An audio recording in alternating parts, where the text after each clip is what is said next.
The telepathic pulse hit every sensitive mind on the Celestial Archive Station at exactly 0347 hours. Those who could feel such things described it later as a wave of ancient sorrow, mixed with desperate urgency. The Star Dragon was dying, and it had one final request. Walter Reed was mopping the floors of Archive Section 7 when the station's emergency speakers crackled to life. He paused, leaning on his mop handle as the announcement echoed through the empty corridors. All personnel with telepathic sensitivity were to report to the medical wing immediately. The Dragon wanted something. Walter shrugged and went back to his work. He was just a janitor, after all. Nobody would need him for whatever important business was happening 7 levels up. The medical wing had transformed into something between a hospital and a holy site. Representatives from 17 different species crowded the observation deck, watching through reinforced glass as the massive creature lay in the center of a specially constructed chamber. The dragon's scales, which historical records described as shimmering with the light of newborn stars, had faded to a dull gray. Its breathing came in slow, labored movements that seemed to bend the air itself. Ambassador Lyra stood at the front of the gathered crowd, her 4 wings held tight against her back in a gesture of respect. She had studied the Star Dragons in university, written her thesis on their role in early galactic diplomacy. To see one in person, even a dying one, felt like standing before a piece of living history. When the dragon's consciousness touched her mind, she nearly fell to her knees. The message was simple. The dragon wanted to see the human who knew its name. That was all. Just one request from a being that had witnessed the rise and fall of entire civilizations. Find the human who knows my name. The problem became apparent within minutes. Nobody knew the dragon's true name. The historical archives contained references to the Star Dragons, descriptions of their appearances, records of their interventions in galactic conflicts, but their names had been lost thousands of years ago. The species that first encountered the dragons had gone extinct. Their languages were dead. Their records were fragments scattered across a dozen different archive stations. Lyra called an emergency meeting of the human delegation. There were 43 humans on the station, mostly researchers and technical staff. She needed to interview every single one of them. Somewhere among those 43 people was someone who knew something that the rest of the galaxy had forgotten. The interviews began immediately. Dr. Patricia Okonkwo, the senior human archaeologist, was first. She specialized in pre-contact Earth civilizations and knew nothing about Star Dragons. Next came the linguistics team, 3 humans who worked on translating newly discovered alien texts. None of them had ever studied dragon languages. The list continued. Engineers, medical staff, cultural liaisons, all with their own specialties, none with any connection to ancient dragon lore. By hour 6, Lyra was exhausted. Her assistant brought her a stimulant drink and an updated list of remaining humans to interview. She scanned the names, looking for anyone whose background might be relevant. Most of the remaining people were support staff. Cooks, maintenance workers, administrators. She was about to set the list aside when one name caught her attention. Walter Reed, assigned to the Ancient Language Preservation Wing for the past 3 years. Night shift maintenance. It was a thin connection, but it was something. The Preservation Wing housed some of the oldest texts in the galaxy. If there was anywhere on the station where references to Star Dragons might exist, it would be there. Maybe this Walter person had seen something while cleaning, had overheard researchers discussing something important. Lyra sent her assistant to find him. Walter was on his break when the message came through on his work tablet. Ambassador Lyra wanted to speak with him in conference room 12 immediately. He stared at the message, confused. In 3 years of working on the station, he had never been called to a conference room. He had never spoken to an ambassador. He checked the sender details twice to make sure it was not some kind of mistake. The conference room was smaller than he expected, just a simple table and a few chairs.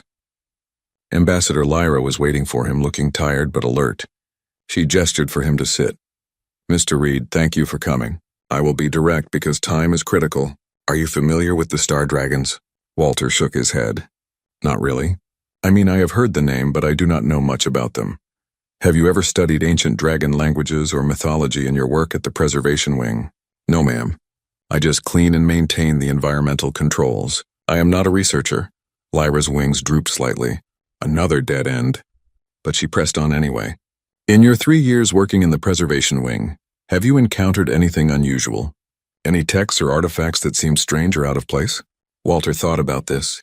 He thought about his nightly routine, walking through the quiet halls of the archives after the researchers had gone home. He thought about the thousands of texts and artifacts he had dusted and cataloged. Most of it blurred together after 3 years. Then he remembered the crystals. There is this one room, he said slowly, in the lower level of the wing. It has these crystal things. The researchers say they are broken, that they cannot get any data from them. But sometimes when I am cleaning near them, I hear something. Lyra leaned forward. Hear what? It is hard to explain. Like humming, but not quite. More like a feeling that sounds like music. I started spending my breaks in that room just listening. I know it sounds strange. Can you replicate the sound? Walter hesitated. He had never tried to hum it for anyone before. It felt private somehow, like sharing something that was not meant for others. But the ambassador was looking at him with such intensity, and there was something about the urgency of the situation that made him want to help. I can try, he said. He closed his eyes and thought about the crystal chamber. He remembered the feeling of sitting in the dark, the soft vibration that seemed to come from everywhere and nowhere at once. He let the first notes rise from his chest, a low humming that resonated in a way that normal sounds did not. Lyra's comm device, still connected to the medical wing, picked up the sound. 7 levels above them, the dying dragon's eyes opened. Its scales began to pulse with faint light. Every monitoring system in the medical chamber registered a sudden spike in consciousness activity. The dragon had heard its name.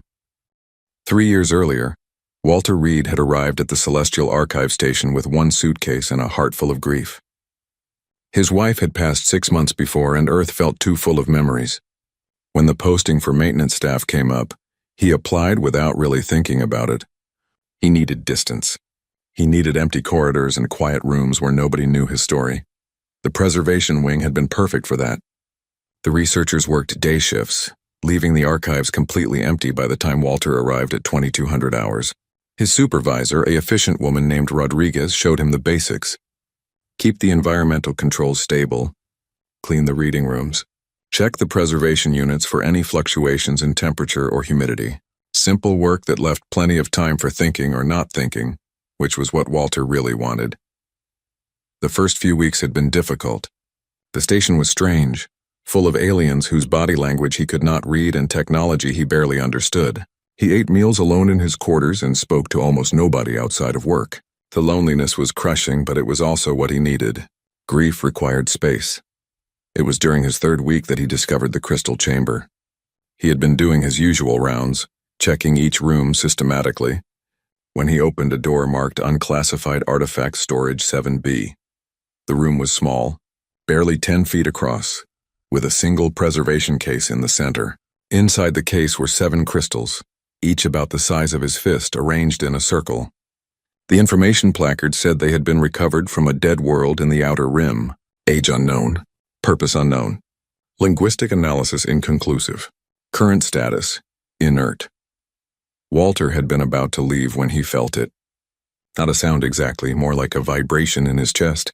He stepped closer to the case and the feeling grew stronger. It reminded him of something, though he could not place what. He stood there for 5 minutes, just feeling that strange resonance before continuing his rounds.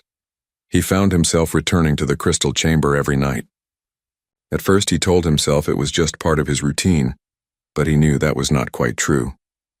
There was something about that room that felt like comfort. The crystals were old, ancient beyond measure according to the placard, and yet they felt somehow alive, not in a biological sense, but in the way that very old things carry the weight of all they have witnessed. Walter started spending his breaks in the crystal chamber. He would sit on the floor, back against the wall, and just listen. The humming feeling grew more distinct over time. He began to notice patterns in it, rhythms that repeated. It was not random vibration. It was structured. It was intentional. By the end of his first year, Walter could hum along with the crystals. He did not understand what he was humming, had no idea if it meant anything at all, but it felt right somehow, like learning a song in a language you do not speak. The melody carried its own meaning independent of words. The other maintenance workers thought he was a bit odd, but they left him alone. Rodriguez appreciated that he was reliable and thorough. The researchers barely noticed him at all, which was fine with Walter. He had built a small, quiet life in the archives, and that was enough. Now sitting in conference room 12 with Ambassador Lyra staring at him with wide eyes, Walter realized his quiet life was about to get very complicated. "That sound you made," Lyra said carefully. "Where did you learn it?" "From the crystals in storage 7B. I told you they hum sometimes. I just learned to hum along." "Mr. Reed, those crystals have been studied by the finest xenolinguists in the galaxy. They have been analyzed with every type of scanner and sensor we have. They are completely inert. They do not make any sound at all," Walter frowned. "But I hear them every night." Lyra's comm device erupted with urgent messages. She scanned them quickly, her expression shifting from confusion to amazement. "The dragon is awake. It is trying to move. The medical team says its consciousness levels have increased dramatically."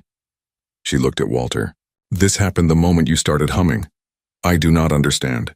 "Neither do I, but the dragon does." Lyra stood up. "Mr. Reed, I need you to come with me to the medical wing. Right now." They took the express lift, rising through the station's levels in silence. Walter's mind was racing. He was just a janitor. He cleaned floors and maintained environmental systems. He sat with old crystals because they made him feel less alone. None of this made sense. "Can I ask you something?" Walter said as they passed level 4. "Of course. Why does the dragon want someone who knows its name? What difference does it make?" Lyra was quiet for a moment. "Names are important to very old beings. Not the labels we call them, but their true names. The resonance that defines who they are at the most fundamental level. For a creature as ancient as a star dragon, being known, truly known, might be the only thing that matters at the end." The lift doors opened onto chaos. The medical wing corridor was packed with people, all trying to see into the dragon's chamber. Security personnel were attempting to establish some kind of order, but nobody wanted to leave. This was history happening in real time. Professor Orinth, the Galactic Council's chief xenolinguist, intercepted them before they reached the chamber. He was a tall being with 6 arms and an expression that radiated academic authority. "Ambassador Lyra, I must protest this irregular procedure. This human has no credentials, no training in ancient languages. We should be analyzing whatever sound he produced, running it through proper linguistic databases before we allow any direct contact with the patient. The patient specifically asked for this human." "Professor, the patient asked for someone who knows its name. We have no proof this janitor actually knows anything. He produced a sound. That is all." It could be coincidence. Walter stood quietly while they argued. He understood the professor's point. What did he really know? He could hum a tune he learned from crystals that everyone else said were dead. That did not make him an expert on anything. But then he saw through the observation window into the chamber. The dragon was looking at him. Its massive eye, still bright despite the fading scales, focused directly on Walter. And in that moment, Walter felt the same vibration he felt every night in the crystal chamber. The dragon was not humming exactly, but its presence resonated at that same frequency. "It is calling me," Walter said quietly. The arguing stopped. Everyone turned to look at him. "I can feel it," Walter continued. "The same way I feel the crystals. It is the same sound." The dragon's medical team conferred briefly.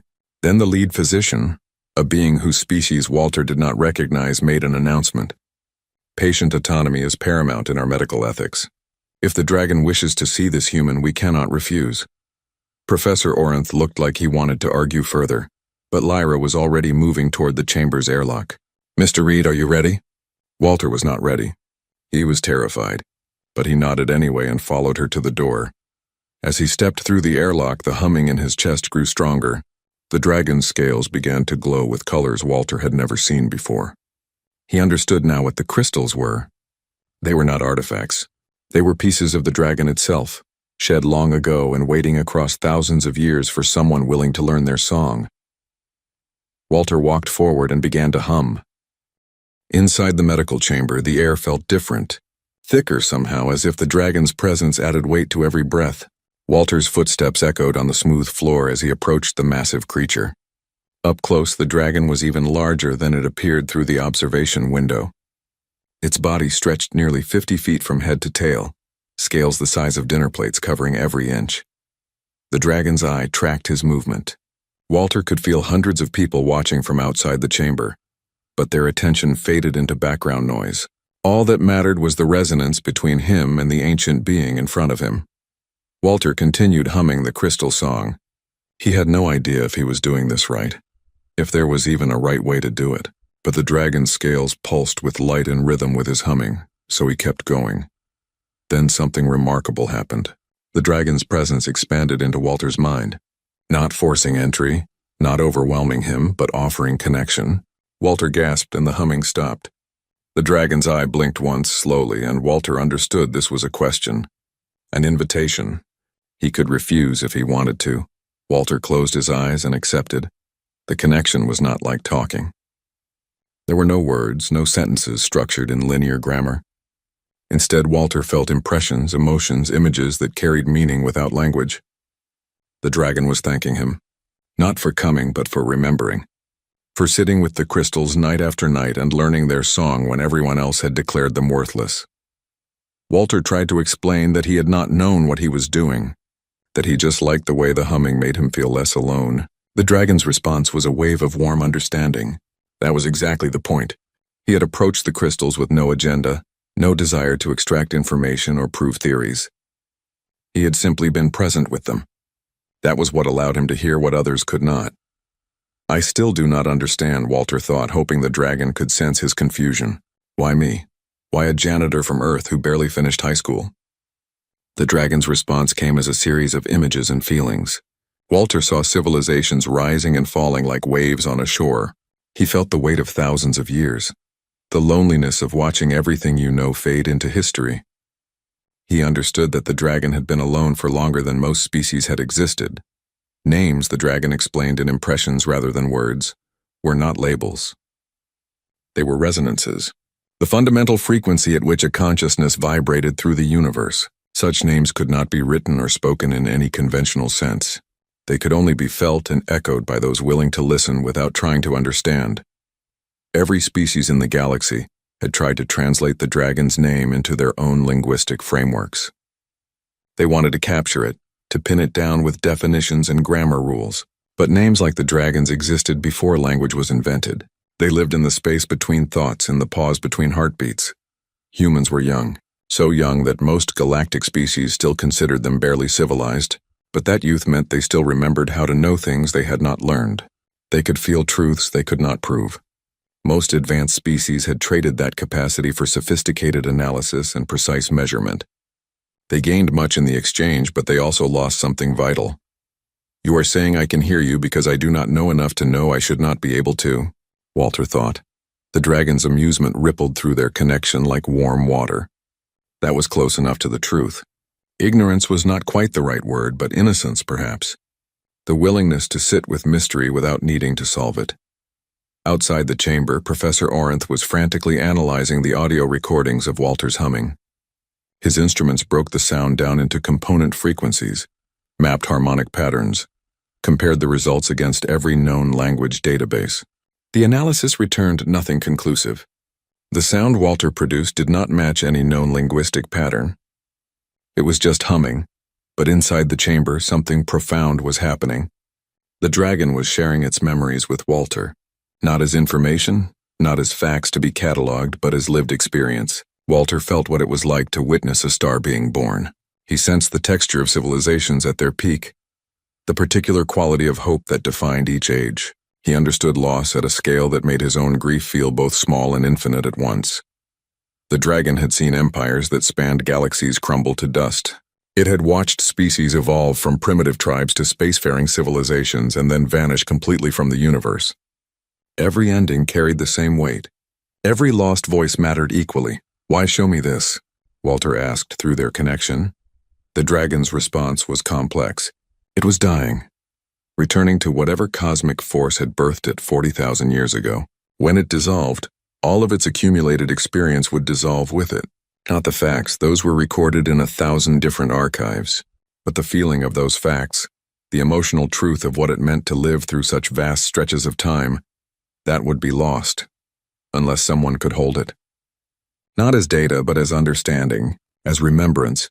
The dragon was not giving Walter information. It was giving him depth, the ability to feel the weight of ages, to understand time as something more than sequential moments. It was a gift and a burden both. And the dragon wanted Walter to understand what he was accepting. Walter thought about his small life. His work mopping floors and checking temperature gauges, the quiet nights in the crystal chamber, the grief he still carried for his wife.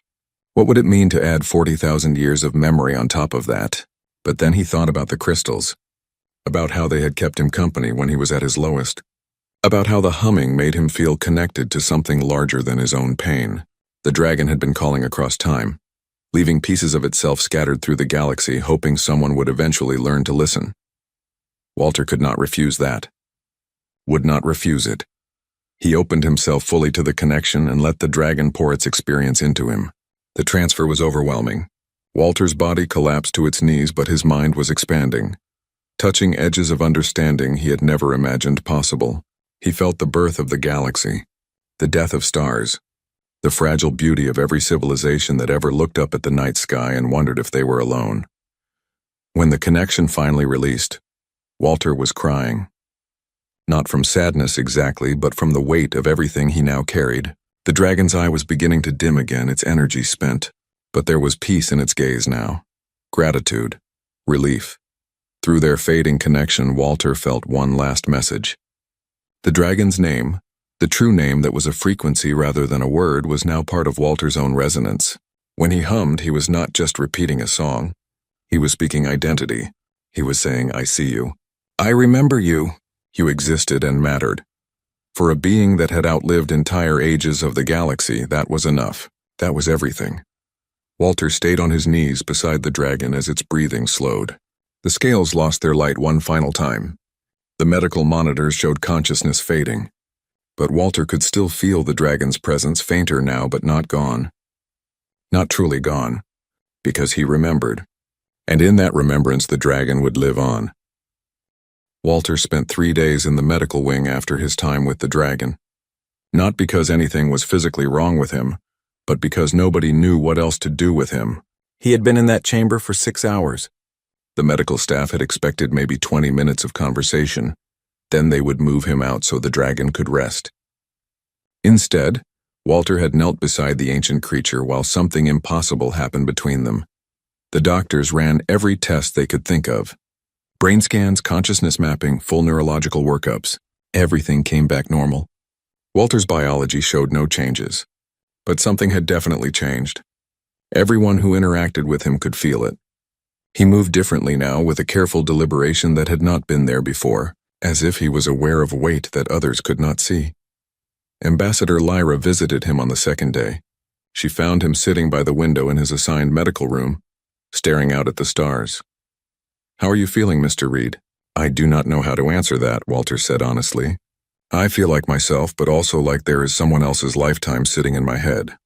Not memories exactly, more like echoes." Lyra sat in the chair across from him. "Can you describe what happened in the chamber?" For the official record, Walter tried. He talked about the connection, about the way the dragon communicated through feelings instead of words. He explained how it felt to experience 40,000 years of existence compressed into a few hours. But even as he spoke, he knew his words were inadequate. Language was too small for what he had experienced. "The dragon gave me something," Walter said finally, "but I do not know what I'm supposed to do with it." "What did it give you?" "Understanding, maybe? Or perspective. I look at things now and I feel their age. Not just how old they are, but what that age means. Like this station. It is only 200 years old, which seemed ancient to me before. But now I can feel how young it is. How temporary. Everything feels temporary now." Lyra was quiet for a moment. "Does that frighten you?" "No," Walter said, surprising himself with the truth of it. "It is sad but not frightening. More like being let in on a secret. Everything ends, but everything also matters. The dragon wanted me to understand that." News of what happened had spread throughout the station. By the third day, Walter could not leave his room without running into researchers who wanted to interview him. Professor Orenth led a delegation of xenolinguists demanding that Walter submit to consciousness scanning. They wanted to map whatever the dragon had transferred to him, to preserve it in their databases. The dragon's knowledge belongs to the entire galactic community, Professor Orenth insisted during one particularly tense meeting. It cannot be hoarded by one individual. especially one without the training to properly interpret it. It is not knowledge, Walter tried to explain. It is feeling, experience. I do not know how to give you that. Then we must extract it scientifically. There are procedures for this. Memory mapping, consciousness transfer protocols. We can copy what is in your mind and preserve it properly. Walter felt something stir in his chest. The dragon's presence, faint but distinct, recoiled at the idea. This was not information to be extracted and archived. It was gift given in trust, meant to be held by a living consciousness willing to carry its weight. No, Walter said quietly. I am sorry, but no. This was given to me, and I will not let you treat it like data to be downloaded. The room erupted in protests. Lyra tried to restore order while various council members argued about protocols and precedents. Walter stood up and walked out. He was done explaining himself to people who would never understand. He went back to the crystal chamber. It was the first time he had been there since everything changed. The preservation case sat in the center of the room exactly as he remembered it. But when he approached the crystals now, they looked different. He could see them for what they really were. Not broken artifacts, but seeds. Pieces of the dragon scattered across the galaxy, waiting for someone to learn their song. Walter sat on the floor and hummed. The crystals responded, glowing with soft light. But the song was different now, richer somehow, with harmonics that Walter had never heard before. The dragon's essence in his mind was teaching him deeper layers of the name. He was learning to speak it more fully. The door opened behind him. Walter turned, expecting to see security coming to drag him back to the medical wing. Instead, it was Ambassador Lyra alone. I told them you were not to be disturbed, she said. They are angry with me, but I think you were right to refuse. You do? I've been thinking about what you said. About the difference between knowledge and understanding, between data and wisdom. Lyra folded her legs and sat on the floor beside him. The dragon did not give you information. It gave you the ability to feel what it felt. That cannot be transferred to a database because databases do not feel anything. I am glad someone understands. I am not sure I fully understand, Lyra admitted, but I am trying to. Can I ask you something? What do you think the dragon wanted you to do with this gift? Walter thought about that. He had been so focused on protecting what he had been given, he had not considered the purpose behind it. The dragon was lonely, Walter said slowly. It was the last of its kind. When it died, there would be no one left who remembered what it was like to be a star dragon. Not really remembered, not in a way that mattered. I think it wanted someone to witness, to hold space for its existence even after the body was gone. A living memorial. Yes, not a statue or a database entry. Something alive that carries the weight of what was lost. Lyra was quiet for a long time. There are millions of extinct species in the galaxy. Billions of individual beings whose lives have been forgotten. The archives preserve their languages, their art, their technology, but not what it felt like to be them. Not the emotional truth of their existence. No, Walter agreed. That dies with them. Always. Unless someone learns to do what you do, to sit with the remnants and listen, to remember not just facts but feelings. An idea was forming between them, not fully articulated yet but taking shape. Walter had been changed by the dragon's gift. He could not go back to being just a janitor who mopped floors. But he also did not want to become a research subject, prodded and analyzed until whatever the dragon gave him was reduced to data points. What if I just kept doing what I was doing? Walter said, sitting with the old things in the archives, learning to listen to them. But now I would understand what I was listening for. You would be a witness, a keeper of remembrance or something like that. I do not have the words for it, Lyra smiled. Neither do I, but I think we should try to find them. Because if you can do this, if you can learn to remember in this way, maybe others can learn too. Not everyone will have the gift. But some might. And those fragments of remembrance held by living minds willing to carry them might be the only way to truly honor the dead. Walter hummed the dragon's name again. The crystals pulsed with light. Somewhere in the resonance between his voice and their response, the dragon's essence stirred. Not alive, but not completely gone either. Held in the space between memory and presence, witnessed and remembered. I can try, Walter said. I do not know if I will be any good at it. But I can try. That is all anyone can do, Lyra replied. The dragon chose well. Not the most educated mind in the galaxy, but the most patient heart. That matters more than we realized. 2 weeks after the dragon's death, the Galactic Council held a formal memorial service. Representatives from every member species gathered in the station's ceremonial hall. They gave speeches about the dragon's contributions to galactic peace, its role in mediating ancient conflicts, its place in the historical record. Everything was proper and respectful and completely missing the point. Walter attended because Lyra asked him to, but he left halfway through. He could not stand listening to people talk about the dragon as if it was a historical figure rather than a living being who had loved and grieved and hoped. They were already turning it into mythology, into something safely distant and academic. He went back to the archives and sat with the crystals. This had become his ritual. Every night after his maintenance shift, he would spend an hour in the crystal chamber humming the dragon's name and feeling its presence. The dragon was dead, its body cremated according to ancient star dragon customs, its ashes scattered in the gravity well of a nearby star, but something remained. Not a ghost exactly, more like a resonance that refused to completely fade. The door opened. Walter looked up, expecting Lyra. Instead, it was Professor Orinth. "May I join you?" the professor asked. Walter gestured to the floor. Orinth sat, arranging his 6 arms in a posture that Walter had learned meant respectful attention. "I owe you an apology," Orinth said. "I have spent the past 2 weeks analyzing the recordings of your time with the dragon, trying to decode what happened, to find some scientific explanation for the connection you shared. I have found nothing. Every analysis comes back inconclusive. The sound you produce is just sound. The dragon's responses show no patterns I can identify. By every measure, I know what happened between you should be impossible. But it happened anyway. Yes. And I have come to realize that my inability to measure it does not make it less real. It makes my measurements inadequate." Orinth paused. "I attended the memorial service today." "Did you?" "For a little while. It felt hollow to me. We were speaking about the dragon as if it was a concept rather than a person. I kept thinking about what you said, about remembrance versus knowledge. We have preserved everything the dragon did, but nothing of who it was." Walter hummed softly, a few notes of the dragon's name. The crystals responded with their gentle glow. "Can you teach me to hear that?"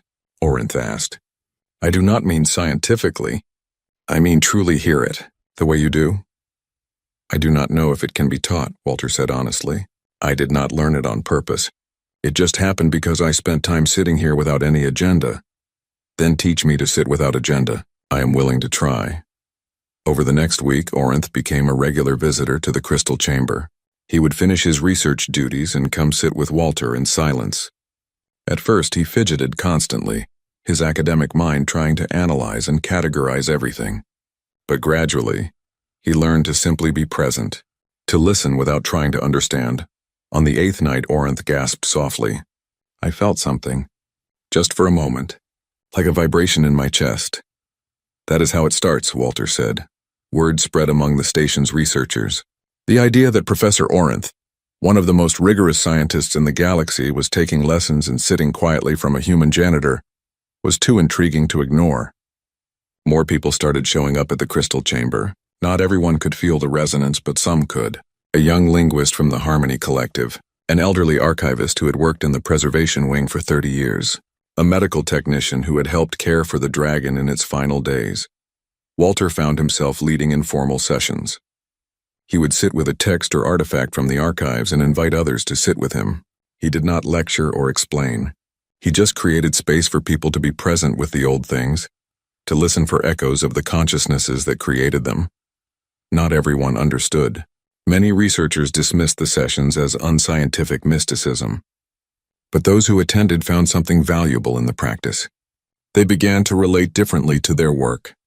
A historian studying an ancient treaty started to feel the fear and hope of those who negotiated it.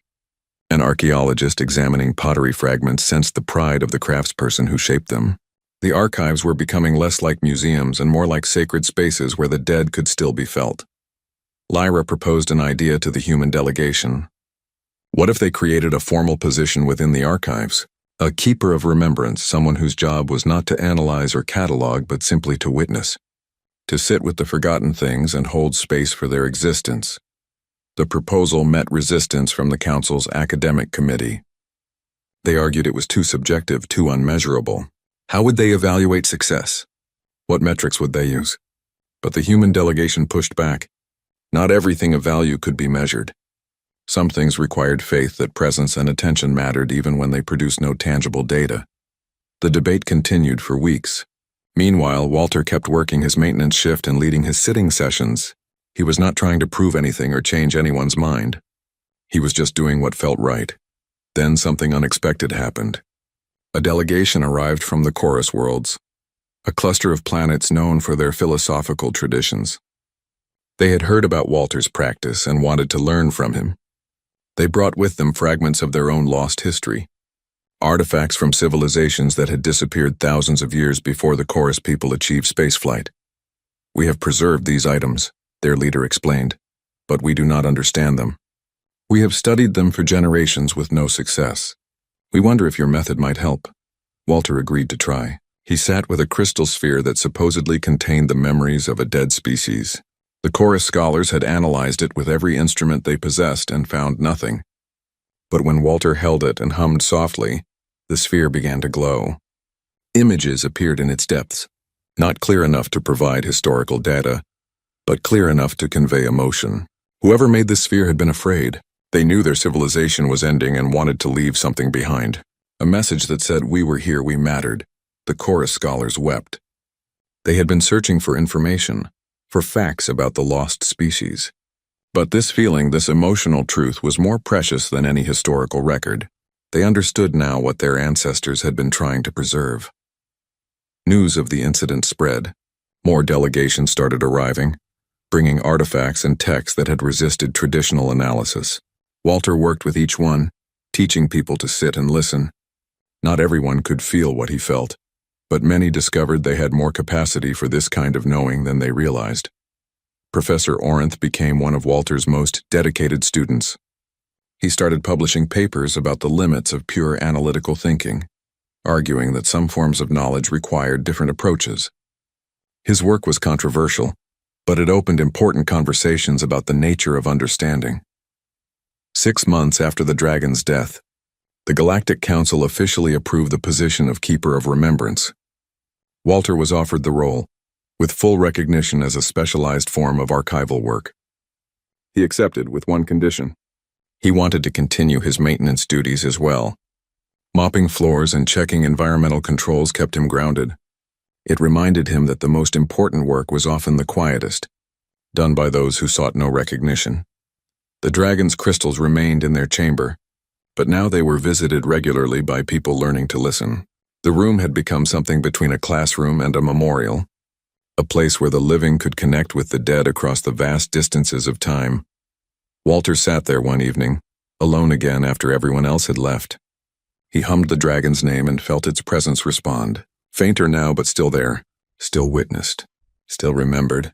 "Thank you," Walter whispered, "for trusting me with this, for teaching me how to listen." The crystals pulsed once, and Walter felt a wave of warm acknowledgement. The dragon was gone, but its gift remained. And through that gift, countless other forgotten lives might find someone willing to sit with them in respectful remembrance. 1 year after the dragon's death, Walter stood in front of a room full of students. The term felt strange to him. He was not a teacher in any traditional sense. He had no lesson plans, no curriculum, no tests or grades. But 23 people from 11 different species had signed up for his program, and they were all looking at him expectantly. "I am not going to teach you anything today," Walter said, "at least not in the way you are used to learning. Instead, we are going to practice sitting. That is all. Just sitting with something old and paying attention." A few students shifted uncomfortably. They had come expecting ancient wisdom, secret techniques for accessing hidden knowledge. Sitting sounded too simple. Walter led them to the crystal chamber. It had been expanded now with room for larger groups. The original 7 crystals remained in their preservation case, but the room also housed other artifacts. A broken musical instrument from a dead world, fragments of poetry in a language no one could read, a data storage device that had long since stopped functioning. "Pick something," Walter instructed. "Sit with it. Do not try to analyze it or figure it out. Just be present with it. Notice what you feel." For the first hour, most students struggled. Their minds were trained to categorize, to problem solve, to extract information. Simply being present with an object felt frustratingly passive. But Walter was patient. He sat with the dragon's crystals and hummed softly, creating a space of calm attention that gradually spread through the room. By the second hour, something shifted. A student from the Crystal Lattice Collective gasped softly. She was holding the broken instrument and tears were streaming down her face. "What do you feel?" Walter asked gently. "Joy," she whispered. "Whoever made this loved music so much. I can feel how happy they were when they played it. Even though I do not know what it sounded like, I can feel the emotion of the music."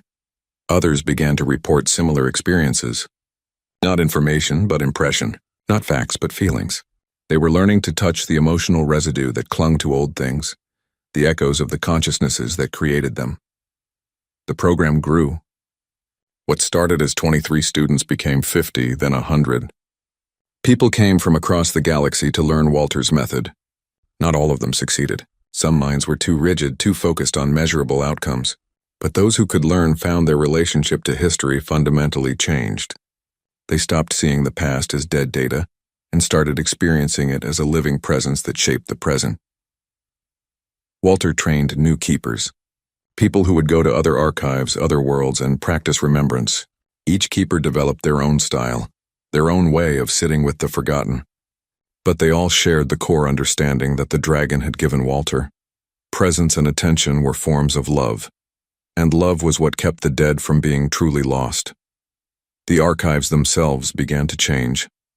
New sections were designated as remembrance halls, spaces where people could sit with artifacts and texts not to study them, but simply to be with them. These halls became unexpectedly popular. People who had lost loved ones would come and sit in the presence of ancient things, finding comfort in the continuity of memory across time. Grief and remembrance were universal, it turned out. Every species understood the need to witness and honor what was gone. Professor Orenth published a groundbreaking paper about the neural correlates of deep listening. He had finally found a way to measure what Walter did, tracking the brain patterns associated with receptive attention versus analytical thinking. The paper argued that both modes were necessary for complete understanding, and that galactic education had overemphasized analysis at the expense of reception. It was controversial, but it started important reforms in how the Council approached knowledge preservation. Lyra was promoted to head of the archive station. One of her first acts was to officially rename it. The Celestial Archive Station became the Hall of Remembrance and Preservation, acknowledging both functions as equally important. She made sure Walter had whatever resources he needed for his work, protecting him from those who still wanted to treat him as a research subject rather than a practitioner of a valid discipline. On the anniversary of the dragon's death, the station held a very different kind of memorial service. Instead of speeches and formal ceremonies, they held a galaxy-wide moment of silence. For 1 hour, people across thousands of worlds stopped what they were doing and sat in remembrance, not just for the dragon, but for all the lost lives that had shaped the present, all the extinct species, the dead civilizations, the individual beings whose stories had been forgotten.